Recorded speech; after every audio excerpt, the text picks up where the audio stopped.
የኢሚግሬሽን እና ዜግነት አገልግሎት ኢትዮጵያ ውስጥ አዲስ ፓስፖርት ማስተዋወቁ ይታወቃል። ይሄ ፓስፖርት ዘመናዊ ቴክኖሎጂዎች ያካተተም ልክ እንደ ስማርትፎን እንደማለት ነው። ማይክሮቺፕስ አለው። ሌሎችም ደግሞ የሚረጋገጥባቸው ቴክኖሎጂ ላይ የተመሰረቱ የተለያዩ ገጽታዎችን የያዘ ፓስፖርት ነው። ይህንን አስመልክቶ እንዲሁም ኢትዮጵያ ውስጥ ፓስፖርት ማግኘት የሚቻልበትን መንገድ ወደ ውጭ ሀገር በትምህርት፣ በስራ፣ በንግድ፣ በጋብቻ በተለያዩ ሁኔታዎች በጉብኝት ወደ ውጭ ሀገር ለሚሄዱ የተለያየ ስራ እየሰራው እንደሆነ ይታወቃል። በቪዲዮዎች በዩቲዩብ፣ በፌስቡክ እንዲሁም በቲክታክ ላይ እያስተዋወቅኩ እየሰራው እገኛለሁ። ከዚህ በፊት በሰጠሁት ስልጠና መሰረት ለመረጥኩላቸው ሰዎች እየሰራውላቸው እገኛለሁ።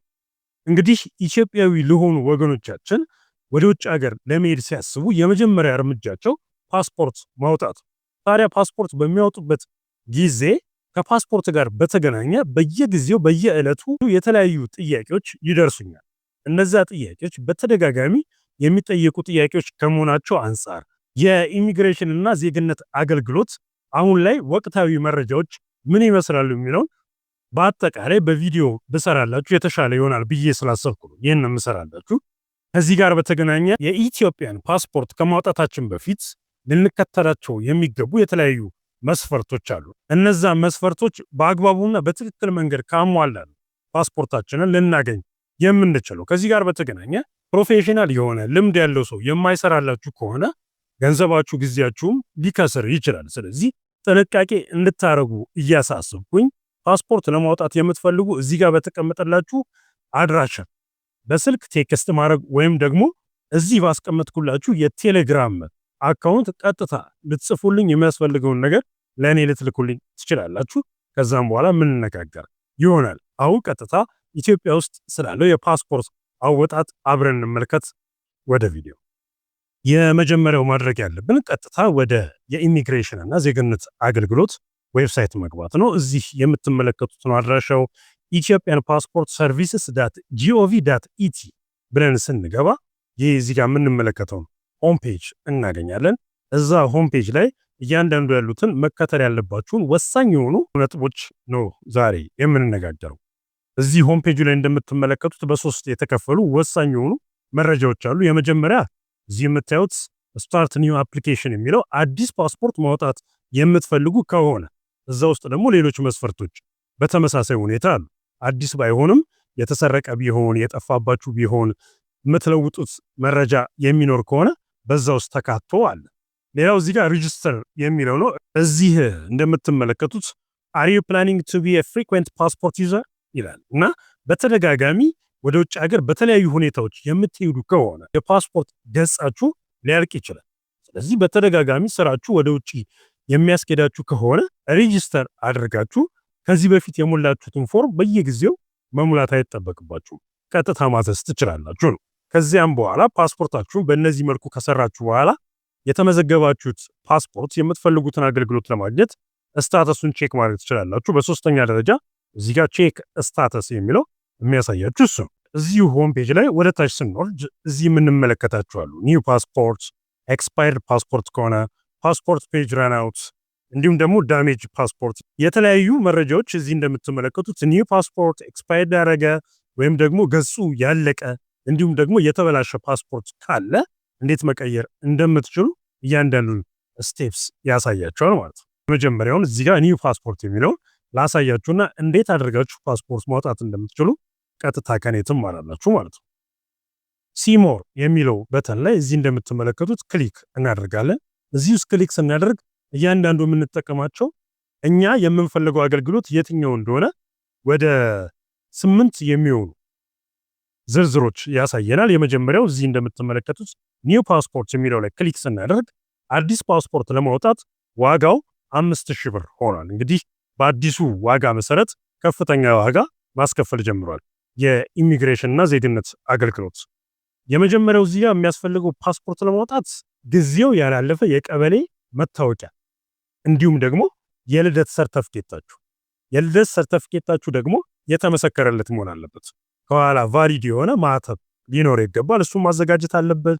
ከዚያም በኋላ እዚህ የምንመለከታቸው እያንዳንዱ አስፈላጊ የሆኑ ዶክመንቶች ከኛ ከላይ የተዘረዘሩትን እነሱን ስካን አድርገን ኦንላይን ስለሆነ ፎርሙ የሚሞላው እንዲሁም ደግሞ ሪሳይዝ ማድረግ አለብን። ሳይዛቸው ለምሳሌ 10 ሜጋባይት የሆነ አንድ ዶክመንት አይቀበላችሁ። ስለዚህ ለኦንላይን አገልግሎት ሊሆን በሚችል መልኩ ነው ባለሙያዎቹ ማዘጋጀት ያለባቸው። ከዛ ክፍያ የሚካሄደው ኦንላይን በባንክ ወይም ደግሞ በቴሌብር ክፍያውን መክፈል እንችላለን። ያንን ልክ ሞልተን ሰሚት ስንለው ኮድ ጀነሬት ያደርግልናል። የሰጠንን ኮድ ተጠቅመን ክፍያ እንፈጽማለን ማለት ነው። ክፍያውን ከፈጸምን በኋላ ደግሞ ፕሪንት አድርጎ የሚሰጠን ዶክመንት አለ። ያንን ዶክመንት ነው በተቀጠርንበት ጊዜ በመረጥነው ቦታ ላይ ይዘን መገኘት ያለብን። ፓስፖርታችንን ለማሰራት ይዘን መሄድ ያለብን ወሳኝ ዶክመንት አሁን እዚህ ጋር ልክ እንደምናየው ነው። ከላይ ሄዲንግ አለ፣ የኢሚግሬሽንና ዜግነት አገልግሎት የሚል እርሱ ሊኖረው ይገባል። ትክክለኛ ከድርጅቱ ያገኛችሁት መሆኑን የሚያሳይ እንደሆነ ማረጋገጥ ይገባናል። እዚህ እንደምትመለከቱት በዚያን ወቅት ይዘነው ከምንሄደው ዶክመንት ውስጥ አንደኛው እና ፕሪንት አድርገን ማዘጋጀት ያለብን ይሄ ነው። እዚህ ላይ ነው እንግዲህ ብዙዎች ደግሞ የሚደናገሩት። ምክንያቱም ይህንን ዶክመንት ሳይዙ እነርሱ የከፈሉበትን ዶክመንት ብቻ ይዘው ይሄዳሉ። ይህን ዶክመንት ሳይዙ የከፈላችሁበትን ዶክመንት ይዛችሁ የምትሄዱ ከሆነ እዛ በር ላይ ከፍላችሁ ይህንን ፕሪንት ማድረግ ይጠበቅባቸዋል። ምክንያቱም እዛ ላይ የአፕሊኬሽን ነምበር ስላለ የአፕሊኬሽን ነምበሩን ተጠቅማችሁ ማውጣት ይቻላል። በዚያን ዕለት የዛን ጊዜ ቀላል የማይባል ገንዘብ ያስከፍላችኋል። ከ300 ብር ጀምሮ ፕሪንት ሲያደርጉ እንደዛ ያስከፍላችኋል። ይህንን ፕሪንት ስናደርግ የግዴታ ከለርድ መሆን የለበትም። ብላክ ኤንድ ዋይት በቂ ነው። ከላይ እንደምትመለከቱት የኢሚግሬሽንና ዜግነት አገልግሎት የሚለው ሄዲንግ የራሱ የድርጅቱ ሎጎ መኖር አለበት። ከታች ደግሞ እንደዚህ እንደምታዩት ባርኮድ ሊኖረው ይገባል። ይህንን ካሳያችኋቸው አሳልፎ የሚያስገባችሁ ከዛ ለፓስፖርት የሚሆኑ ፕሮሰስ የምትጀምሩት ይህንን ፕሪንት አድርጋችሁ ይዛችሁ መሄድ ይጠበቅባችኋል። በተመሳሳይ መልኩ ደግሞ በዚያን ወቅት የኦንላይን ማመልከቻ ስታደርጉ ያስገባችሁትን የቀበሌ መታወቂያ ራሱን ይዛችሁ መገኘት ይገባችኋል። እንዲሁም ደግሞ ያመለከታችሁት ለራሳችሁ ከሆነ ራሳችሁ ነው መገኘት ያለባችሁ እንጂ ሌላ ሰው መገኘት አይችልም። ምናልባት ልጆች ከሆኑ ከ18 ዓመት በታች ወላጆች ከሆናችሁ እናንተ አብራችኋቸው ከልጆቻችሁ ጋር መገኘት አለባችሁ። ከዚያም በኋላ አፕላይ ናው የሚለው በተን ላይ ክሊክ አድርገን ሌሎቹ መጠይቆች መሙላት ይጠበቅብናል። ሌላው ኤክስፓየርድ ፓስፖርት ይዘው ያለፈበት ፓስፖርት ማለት ነው። ለዚያ ደግሞ የሚከፈለው ክፍያ አዲስ ስናወጣ እንደምንከፍለው 5000 ብር ነው። ኤክስፓየርድ ያደረገው ፓስፖርት ላይ ያለውን ኢንፎርሜሽን ትጠይቃላችሁ። የእሱንም ኮፒ ልትጠይቁ ስለምትችሉ ኮፒ አድርጋችሁ ይዛችሁ መሄድ ይገባችኋል። ራሱ ፓስፖርቱንም መመለስ ይጠበቅባችኋል። ፓስፖርቱን ይዛችሁ ስለምትሄዱ ማለት ነው። ልክ ቅድም እንደነገርኳችሁ ስካን አድርጋችሁ ሳይዙን አስተካክላችሁ ከዚያም በኋላ ፕሪንት አድርጋችሁ ማመልከቻውን ይዛችሁ መገኘት አለባችሁ። በተመሳሳይ መልኩ እታች የምትመለከቱን በተን አፕላይ ነው የሚለው ላይ ክሊክ ስታደርጉ ቀጥሎ የሚመጣው መጠየቅ መሙላት ይጠበቅባችኋል ማለት ነው። በሶስተኛ ደረጃ ደግሞ ፓስፖርት ፔጅ ራንአውት። እናንተ ፍሪኩዌንትሊ በተደጋጋሚ የምትሄዱ ከሆነ ገጹ ሊያልቅ ይችላል። 32 ገጽ እና 64 ገጽ ነው። ገጹ ሲያልቅ የምታመለከቱት በተመሳሳይ መልኩ ዋጋ የምትከፍሉት አሁንም 5000 ብር ይሆናል። ቅድም ልክ እንደነገርኳችሁ እያንዳንዱን ዶክመንቶች አሟልታችሁ ከነማመልከቻው ይዛችሁ መገኘት። በአራተኛ ደረጃ ደግሞ ዳሜጅድ ፓስፖርት የሚባለው ነው። የተበላሸ ፓስፖርት ተብሎ የሚታሰበው በሕጉ መሰረት መጀመሪያ ላይ ውሃ ፈሶበት ከሆነ በውሃ መፍሰስ የተበላሸ ከሆነ እንደ ዳሜጅድ ፓስፖርት ነው የሚቆጠረው። ሌላው ደግሞ የተቀደደ ወይም ደግሞ ከውስጡ የጎደለ ገጽ ካለ ያም ዳሜጅድ እንደሆነ ነው የሚቆጠረው። እንግዲህ 32 ገጽ ወይም ደግሞ 64 ገጽ ነው የምናወጣው። ከነዛ ውስጥ ገጽ ሊጎድል አይገባም። ከጎደለ ያ እንደተበላሸ ፓስፖርት ነው የሚቆጠረው። በሶስተኛ ደረጃ ደግሞ የፈዘዘ ወይም የማይታይ ግልጽ ያልሆነ ፎቶአችሁን በደንብ ለማየት የሚያስቸግር ፍዝዝ ያለ ከሆነ ጽሁፎቹ ላይ የደበዘዘ ነገር ካለ ያም እንደ ዳሜጅድ ፓስፖርት ነው የሚቆጠረው። እንግዲህ ፓስፖርት ከአንድ ሀገር ወደ ሌላ ሀገር መግቢያ ስለሆነ በጣም ከፍተኛ ጥንቃቄ የሚጠይቅ ነው። ሌላው ደግሞ ፓስፖርት ዳሜጅድ ሆኗል ተብሎ የሚታሰበው ከቨሩ የተገነጠለ ከሆነ ተገንጥሎ እናንተ ዝም ብላችሁ እያስቀመጣችሁ የምትይዙት ከሆነ እሱ ፓስፖርት ተበላሽቷል የሚባለው። እንዲሁም ደግሞ ፓስፖርቱ ላይ ለምሳሌ አሁን ቀለም ፈሶበት ከሆነ ፎቶአችሁ ላይ የሆነ ነጥብ ካለው ይህም ራሱ እንደ ዳሜጅድ ፓስፖርት ነው የሚቆጠረው። በሌላ በኩል ደግሞ አሁን የኛ ሀገር በአዲሱ ፓስፖርት መሰረት ማይክሮቺፕስ አለ። ያ ኤሌክትሮኒክ ኦር ማይክሮቺፕስ የሚባለው የማይሰራ ከሆነ ዳሜጅድ ፓስፖርት ተደርጎ ነው የሚወሰደው። ስለዚህ እናንተ ከሀገር ስትወጡ ፓስፖርታችሁ ትክክለኛ መሆኑ ማረጋገጥ ይጠበቅባችኋል። እኔ አሁን ከነገርኳችሁ መስፈርት በተጨማሪ ይሄ ፓስፖርት ዳሜጅድ ነው ሊሏችሁ ይችላሉ። የምትሄዱበት አገር ላይ ያለውን እያንዳንዱን ክራይቴሪያ ማወቅ ይጠበቅባችኋል። በተመሳሳይ መልኩ አሁን የነገርኳችሁ ብልሽቶች ፓስፖርቱ ካለው እዚህ ጋር እንደምትመለከቱት የምትከፍሉት ክፍያ ከፍ ያለ ነው። 13,000 ብር ነው የምትከፍሉት ማለት ነው። ሁለት መስፈርት አለ። ፓስፖርታችሁ የተበላሸ ሆኖ ጊዜ ያልፎበታል። አንደኛው በዳሜጅድ ፓስፖርት ውስጥ የሚካተት ነው። ሌላው ደግሞ ቫሊድ ኤንድ ዳሜጅድ። ቫሊድ ማለት አሁንም ጊዜው ያላለቀ መጠቀም የምትችሉበት ሌሎች ትርፍ ገጽ ያለው ማለት ነው። ለሁለቱም የምትከፍሉት 13,000 ብር ነው እዚህ ጋር እንደምንመለከተው። ከዛ ውጪ ቅድም በነገርኳችሁ መሰረት የምትጠየቁትን ዶክመንቶች አዘጋጅታችሁ አፕላይ ነው የሚለው በተን ላይ ክሊክ ማድረግ ነው። የሚጠይቃችሁን እያንዳንዱን ጥያቄዎች በአግባቡ መሙላት ይጠበቅባችኋል። ሌላው ደግሞ እዚህ እንደምትመለከቱት ሎስት ኦር ስቶለን ፓስፖርት የሚለው ነው። የጠፋባችሁ ወይም የተሰረቀ ፓስፖርት ካለ ምን እንደሚያስፈልግ መስፈርቱን ነው የሚያሳየን። በዋጋ ደረጃ እዚህ ውስጥ ሁለት ዋና ዋና መስፈርቶች አሉ። አንድ ፓስፖርት ጠፋ ወይም ተሰረቀ ሲባል መሰረቅ ብቻ እዚህ ጋር ሎስት ፓስፖርት እሱ ከሆነ የምትከፍቱት ዋጋ 13,000 ብር ነው። ወይም ደግሞ ሎስት ዊዝ ኮሬክሽን ከሆነ የጠፋ ፓስፖርት ነው ግን የምታስተካክሉት ስም ሊሆን ይችላል፣ የልደት ቀን ሊሆን ይችላል ካለ 20,500 ብር ነው የምትከፍሉት። እንግዲህ እዚህ እንደምንመለከተው በጣም ከፍተኛ ዋጋ ሁለቱንም ከሆነ ያዘው ማለት ነው። ከዚያም በኋላ ቅድም እንደነገርኳችሁ አስፈላጊ ዶክመንቶችን ታዘጋጃላችሁ።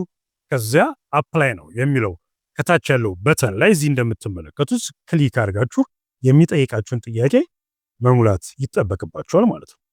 ሌላው እዚህ ጋር የምንመለከተው ደግሞ ቫሊድ ፓስፖርት የሚለው ነው። እንግዲህ ቫሊድ ፓስፖርት ምን ማለት ነው? በፓስፖርት ደረጃ የመጀመሪያው ኖት ኤክስፓየርድ ማለት ነው።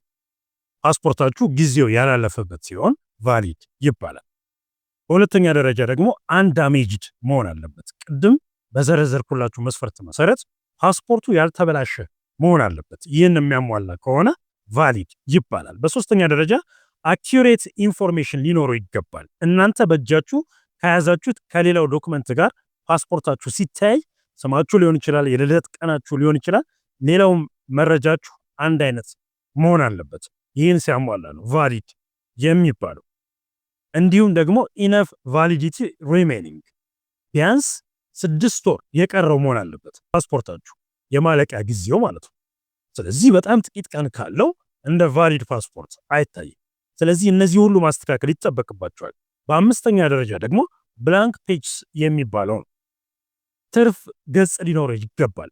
አንዳንድ አገር ስትጓዙ ፓስፖርታችሁ ሙልት ብሉት ምንም በቃ የመጨረሻው ፔጅ ላይ ከሆነ የተመታላችሁ ይሄ ፓስፖርት ቫሊድ አይደለም ተመለስ ሊሏችሁ ይችላል።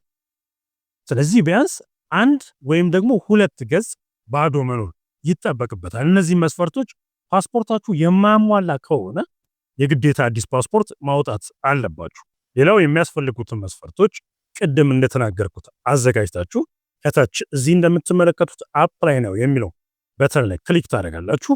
የሚጠይቃችሁን ጥያቄ መልሳችሁ አፕላይ ማድረግ ትችላላችሁ ማለት ነው። በመጨረሻ ላይ የምናገኘው ደግሞ እዚህ እንደምትመለከቱት አፕሊካንት አንደር 18 የሚል ነው። እድሜያቸው ከ18 ዓመት በታች ለሆኑ ፓስፖርት አፕላይ ስናደርግ ምን ያስፈልጋል የሚለውን እዚህ ጋር በዝርዝር አስቀምጦልናል። ትክክለኛ ወላጆች ከሆናችሁ የእናንተ ጊዜው ያላለፈበት የቀበሌ መታወቂያ እንዲሁም ደግሞ ከዚህ በፊት ፓስፖርት ወጥቶላችሁ ከሆነ የዛ የፓስፖርቱ ኮፒ ያስፈልጋል። እዛ ፓስፖርት ላይ ያለው ኢንፎርሜሽን ይጠይቃቸዋል። በሁለተኛ ደረጃ ደግሞ እናንተ ወላጆች ሳትሆኑ በጉዲፈቻ ከሆነ ልጆቹን ያገኛችኋቸው ወይም ደግሞ የእነርሱ ጠባቂ ከሆናችሁ ጋርዲያን የሚለው ማለት ነው። ያ ከፍርድ ቤት ህጋዊ የሆነ ዶክመንት አያይዛችሁ ማቅረብ ይጠበቅባችኋል ለነሱ ፓስፖርት ሲወጣ። እንዲሁም ደግሞ የነርሱ ኦተንቲኬትድ የሆነ የተረጋገጠ ህጋዊ የሆነ ማህተም ያለበት የልደት ሰርተፊኬት ያስፈልጋል። በዚህ መሰረት ያየናቸው እንግዲህ ወሳኝ የሆኑ ነጥቦች ናቸው ፓስፖርት ከማውጣታችሁ በፊት ልታውቁት የሚገባ። ይህንን አስመልክቶ እንግዲህ ብዙ ጊዜ ችግር የሚገጥመው የሚሰጣቸውን መረጃ ተመርኩዘው ሳይሆን አንዳንድ የሚሰሩ ሰዎች ሲሰሩ በራሳቸው ሐሳቤ በትክክል የገለበጡ ይመስላቸውና አብዛኛውን ጊዜ ስራው የሚሰራው ኦንላይን ስለሆነ የተላከላቸው በአግባቡ ሳይጽፉ ማመልከቻውን ይልኩታል። በዛ መሰረት የገንዘብም የጊዜም ኪሳራ ያመጣል። እዚህ ጋር በርደን ኦፍ ፕሩፍ እንደሚባለው ማረጋገጥ ያለበት አመልካቹ ነው። እኔ ጋር በምሰራላችሁ ጊዜ ልጠይቃችሁ የሚገባውን ጥያቄ በአግባቡ ጠይቃችኋለሁ። ራሳችሁ በመለሳችሁት ራሳችሁ ስፔሊንጉን ባረጋገጣችሁት መሰረት ነው የማመለከተላችሁ፣ ምንም ስህተት እንዳይኖር። ከዚህ በፊት ስሰራ እንደነበረው የዳይቨርሲቲ ቪዛ ሎተሪ ስሰራ በነበረበት ጊዜ እያንዳንዱ መረጃ በራሳችሁ እጅ ሞልታችሁ ነው በላኩላችሁ ፎርም መሰረት ለኔ የምትመልሱት። ስለዚህ ስህተት አይፈጠርም። ስህተት ቢፈጠርም ተጠያቂው አመልካቹ ነው የሚሆነው። ስለዚህ በዚህ መሰረት ተመሳሳይ ስራ የምትሰሩ ግለሰቦች ስራችንን ስንሰራ ለዚህ ስራ የሰውየው ገንዘብ እንዳይከስር ጊዜውም እንዳይበላ በአግባቡ ሁኔታ መሙላታችንን እርግጠኛ ሁኑ። ተመሳሳይ ፎርም ከፓስፖርት ጀምሮ ወደ ውጭ ሀገር በአሜሪካ ኤምባሲ ይሆናል፣ አውሮፓ ውስጥ ሊሆን ይችላል፣ የህንድ ሊሆን ይችላል፣ የቻይና ሊሆን ይችላል፣ ለጋብቻ እንዲሁም ደግሞ ለትምህርት ከዚያም ሲያልፍ ለቢዝነስ ከዚያ ውጭ ደግሞ ለጉብኝት ለምትሄዱ ሁሉ የሚያስፈልጋችሁን ፓስፖርት ቡክ የሚደረገውን ማንኛውም ነገር ስለምሰራላችሁ እዚህ ባለው ኢሜል እንዲሁም ደግሞ ቴክስት ብቻ እንድትልኩልኝ ከታች ባለው ስልክ አበረታታለሁ። ይህ ቪዲዮ ጠቃሚ ሆኖ እንዳገኛችሁት እርግጠኛ ነኝ። ስለዚህ ለሌሎች እንዲደርስ ሼር እንድታደርጉት፣ ላይክ እንድትሉት እንዲሁም ደግሞ የዚህ ቻናል ቤተሰብ ካልሆናችሁ ሰብስክራይብ እንድትሉ ኖቲፊኬሽን እንዲደርሳችሁ ደግሞ የደውል ምልክቷን እንድትጫኑ በዚሁ አበረታታለሁ። አመሰግናለሁ።